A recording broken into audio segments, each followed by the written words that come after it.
How to find support for Discord.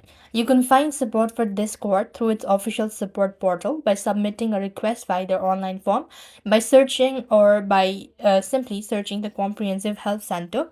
So, what you need is open up your Discord application if you're able to access.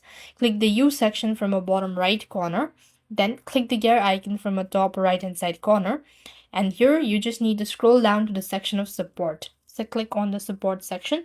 This is where it's going to take you. So verify and then select the topic or criteria that you are having issue with, and you could go ahead and contact the support team. So this is for the user who are able to access their account.